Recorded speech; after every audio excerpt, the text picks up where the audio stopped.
The Perks of Being a Wallflower, pages 188 to 197. June 16th, 1992, continued. While they were talking football, I kept looking for Patrick and Sam, but all I saw were those graduation caps in the distance. When the music started, the caps started marching toward the folding chairs set up on the field. That's when I finally saw Sam walking behind Patrick.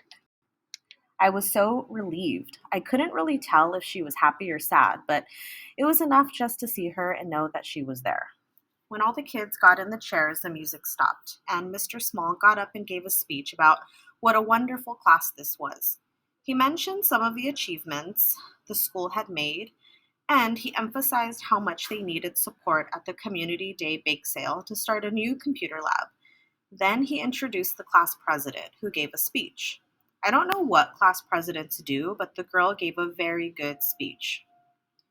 Then it was time for the 5 top honor students to give a speech. That's their tradition in the school. My sister was second in her class, so she gave the 4th speech. The valedictorian is always last. Then Mr. Small and the vice principal, whom Patrick swears is gay, hand out the diplomas. The first 3 speeches were very similar. They all had quotes from pop songs that had something to do with the future, and all through the speeches I could see my mother's hands. She was gripping them tighter and tighter together. When they announced my sister's name, my mom uncoiled into applause. It was really great watching my sister get on the podium because my brother was something like 223rd in his class and consequently didn't get to give a speech. And maybe I'm biased, but when my sister quoted a pop song and talked about the future, it seemed great. I looked over at my brother, and he looked over at me, and we both smiled. Then we looked at my mother, and she was crying real soft and messy. So my brother and I each took one of her hands. She looked at us and smiled and cried harder. Then we both rested our heads on her shoulders like a sideways hug, which made her cry even harder. Or maybe it let her cry even harder. I'm not sure which. But she gave our hands a little squeeze and said, "My boys," real soft, and went back to crying. I love my mom so much. I don't care if that's corny to say. I think on my next birthday, I'm gonna buy her a present. I think that should be the tradition. The kid gets gifts from everybody, and he buys one present for his mom, since she was there too. I think that would be nice. When my sister finished her speech, we all clapped and yelled. But nobody clapped or yelled louder than my grandfather. Nobody. I don't remember what the valedictorian said except that she quoted Henry David Thoreau instead of a pop song. Then Mr. Small got up on the stage and asked everyone to refrain from applause until all the names were read and all the diplomas were handed out. I should mention that this didn't work last year either. So I saw my sister get her diploma and my mother cry again, and then I saw Mary Elizabeth, and I saw Ellis, and I saw Patrick, and I saw Sam. It was a great day. Even when I saw Brad, it seemed okay.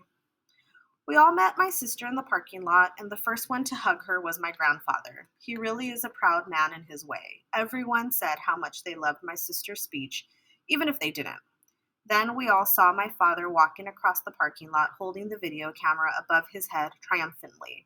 I don't think anybody hugged my sister longer than my dad. I looked around for Sam and Patrick, but I couldn't find them anywhere. On the way home from the party, my Ohio cousins lit up another joint. This time I took a hit, but they still called me a pussy. I don't know why. Maybe that's just what Ohio cousins do. That and tell jokes. What has 32 legs and 1 tooth? What? We all asked. A West Virginia unemployment line. Things like that. When we got home, my Ohio cousins went straight for the bar because graduation seemed to be the one occasion where anyone can drink. At least it was like that last year and this year. I wonder what my graduation will be like. It seems very far away.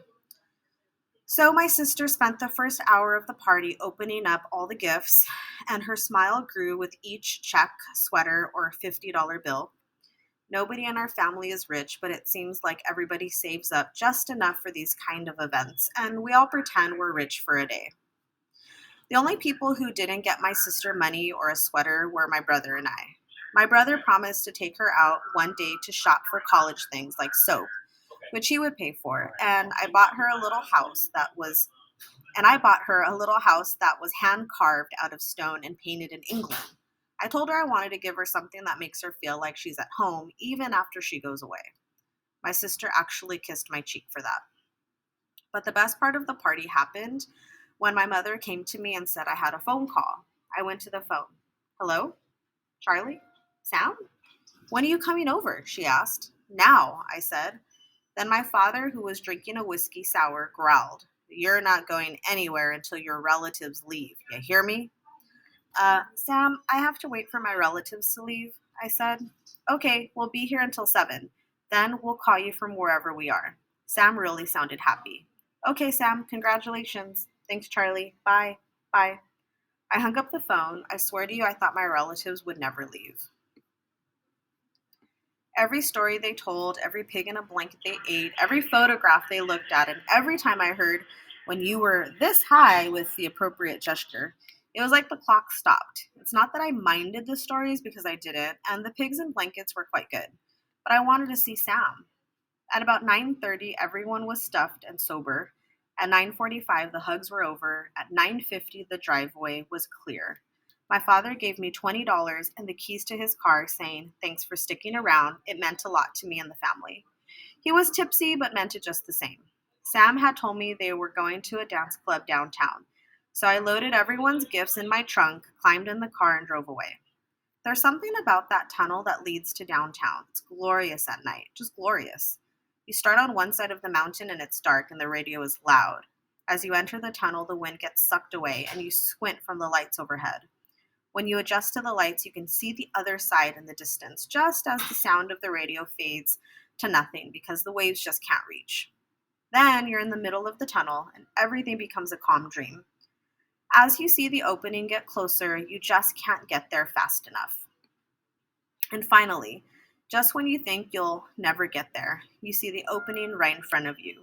And the radio comes back, even louder than you remember it, and the wind is waiting. And you fly out of the tunnel onto the bridge. And there it is, the city, a million lights and buildings, and everything seems as exciting as the first time you saw it. It really is a grand entrance. After about a half an hour looking around the dance club, I finally saw Mary Elizabeth with Peter. They were both drinking scotch and sodas, which Peter bought since he is older and had his hand stamped. I congratulated Mary Elizabeth and asked where everybody was. She told me that Alice was getting high in the ladies' room and Sam and Patrick were on the floor dancing. She said just have a seat until they come back because she didn't know where they were specifically. So I sat down and listened to Peter argue with Mary Elizabeth about the Democratic candidates. Again, the clock seemed to stop. I wanted to see Sam that badly. After about 3 songs, Sam and Patrick came back completely coated in sweat. Charlie! I stood up and we all hugged like we hadn't seen each other in months. Considering everything that happened, I guess that makes sense. After we let go, Patrick lay on top of Peter and Mary Elizabeth like they were a sofa. Then he took Mary Elizabeth's drink out of her hand and drank it. Hey, asshole, was her response. I think he was drunk, even though he hasn't been drinking lately, but Patrick does that stuff sober, so it's hard to tell.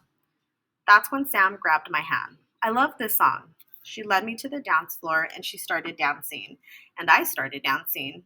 It was a fast song, so I wasn't very good, but she didn't seem to mind. We were just dancing and that was enough. The song ended and then a slow one came on. She looked at me, I looked at her. Then she took my hands and pulled me in to dance slow. I don't know how to dance slow very well either, but I do know how to sway. Her whisper smelled like cranberry juice and vodka. I looked for you in the parking lot today. I hoped mine still smelled like toothpaste. I was looking for you too. Then we were quiet for the rest of the song. She held me a little closer, I held her a little closer, and we kept dancing. It was the one time all day that I really wanted the clock to stop and just be there for a long time. After the dance club, we went back to Peter's apartment and I gave everyone their graduation presents. I gave Alice a film book about Night of the Living Dead, which she liked, and I gave Mary Elizabeth a copy of My Life as a Dog on videotape with the subtitles in it, which she loved. Then I gave Patrick and Sam their presents. I even wrapped them up special. I used the Sunday Funny papers because they are in color. Patrick tore through his. Sam didn't rip any of the paper. She just plucked off the tape. and they looked at what was inside each box. I gave Patrick On the Road, Naked Lunch, The Stranger, The Side of Paradise, Peter Pan, and a separate piece. I gave Sam To Kill a Mockingbird, The Catcher in the Rye, The Great Gatsby, Hamlet, Walden, and The Fountainhead. Under the books was a card that I wrote using the typewriter Sam bought me. The card said that these were my copies of all my favorite books, and I wanted Sam and Patrick to have them because they were my two favorite people in the whole world. When they both looked up from reading, they were quiet. Nobody smiled or cried or did anything. We were just open, looking at each other. They knew I meant the cards I wrote, and I knew it meant a lot to them. What do the cards say? Mary Elizabeth asked. Do you mind, Charlie? Patrick asked. I shook my head no, and they each read their cards while I went up to fill my coffee cup with red wine. When I came back, they all looked at me and I said, I'm going to miss you all very much. I hope you have a great time at college. And then I started crying because it suddenly hit me that they were all leaving. I think Peter thinks I'm a little strange, so Sam stood up and took me into the kitchen, telling me on the way that it was okay. When we got to the kitchen, I was a little more calm. Sam said, You know I'm leaving in a week, Charlie. Yeah, I know. Don't start crying again. Okay. I want you to listen. Okay. I'm really scared to be alone at college. You are? I asked. I never really thought of that before. Just like you're really scared to be alone here. Okay, I nodded. So I'll make you a deal. When things get to be too much at college, I'll call you. And when things get to be too much here, you call me. Could we write letters back and forth? Of course, she said. Then I started crying again. I really am a roller coaster sometimes, but Sam was patient. Charlie, I'm going to be back at the end of the summer, but before we think about that, let's just enjoy this last week together, all of us, okay? I nodded and calmed down. We spent the rest of the night just drinking and listening to music like we always did, but this time it was at Peter's, and it was better than Craig's, actually because Peter has a better music collection. It was about 1 o'clock in the morning when it suddenly occurred to me. Oh my God, I said. What's wrong, Charlie? Tomorrow's a school day. I don't think I could have made them laugh harder. Peter took me into the kitchen to make coffee so I could sober up to drive home. I had about 8 cups in a row and was ready to drive in about 20 minutes. The problem was, by the time I got home, I was so awake from the coffee, I couldn't fall asleep. By the time I got to school, I felt like dying. Luckily, all the finals were over, and all we did all day was watch film strips. I don't think I ever slept better. I was glad too because school really is lonely without them. Today was different because I didn't sleep, and I didn't get to see Sam or Patrick last night because they were having a special dinner out with their parents, and my brother was on a date with one of the girls who was looking good at graduation. My sister was busy with her boyfriend, and my mom and dad were still tired from the graduation party. Today, pretty much every teacher just let the kids sit around and talk after we handed in our textbooks. I honestly didn't know anybody except maybe for Susan, but after that time in the hallway, she's avoided me more than ever. So I didn't really talk. The only good class was Bill's because I got to talk to Bill. It was hard saying goodbye to him after class was over, but he said that it wasn't goodbye. I could call him any time over the summer if I wanted to talk or borrow books, and that made me feel a little better. This one kid with crooked teeth named Leonard called me a teacher's pet in the hallway after Bill's class, but I didn't mind because I think he missed the point somewhere. I ate lunch outside on a bench where we all used to smoke. After I ate my ho-ho, I lit up a cigarette, and I was kind of hoping someone would ask me for one, but no one did. When the last class was over, everyone was cheering and making plans with each other over the summer. And everyone was clearing out their lockers by throwing their old papers and notes and books on the hallway floor. When I got to my locker, I saw this skinny kid who had the locker next to me all year. I had never really talked to him before. I cleared my throat and said, Hey, my name is Charlie. All he said was, I know. Then he closed his locker door and walked away. So I just opened my locker, put all my old papers and things in my backpack, and walked over the debris of books and papers and notes in the hallway to the parking lot outside. Then I got on the bus. Then I wrote this letter to you.